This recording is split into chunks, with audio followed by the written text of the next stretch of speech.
Ganito ako magtimpla ng SMP 500, guys. So, sa mga nagtatanong kung para saan yung SMP 500, para po ito sa mga pets na may sakit related sa virus or bacteria. Ano-ano po yung mga yon? Halimbawa, sipon, lagnat, ubo, nagmumuta, nanghihina, ayaw kumain, nagsusuka, parvo, mga ganun. Basta lahat po na related sa virus at saka bacteria, pwedeng-pwede po ang gamot na to. Ang SMP 500 po guys ay isang antibiotic kaya dapat tama ang dosage na ibigay sa mga pets natin dahil pwede rin itong makasama sa health nila kapag nagpapainom ng basta-basta.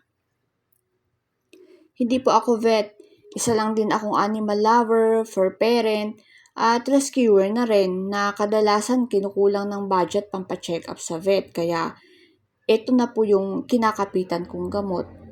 Tried and tested ko naman ang gamot na to guys ng ilang taon kaya pwede kong ma-recommend sa inyo. Pero kapag naman may budget kayo, mas mabuti pa rin dalhin ang alaga sa vet para mabigyan ng tamang gamot lalo na kung hindi natin alam ang dahilan ng pagkakasakit ng alaga. Pero kung sure naman kayo na dahil sa virus o kaya sa bacteria, pwede na po ito, marerecommend ko na po ito sa inyo. Yung mga nasagasaan, halimbawa sinaktan o napabayaan na alaga, sa vet na po talaga sila lalo na kung dehydrated o kaya may fracture o sugat. Sa vet na po talaga yun dahil hindi po yun magagamot ng SMP 500. So, eto nga guys, ganito ang mangyayari kapag napainom natin ang alaga natin ng gamot na to. Nagwawala sila at naglalaway o kaya nagsusuka kasi mapait po talaga ang gamot na to. Pero in 2 to 3 days, magiging okay na po sila.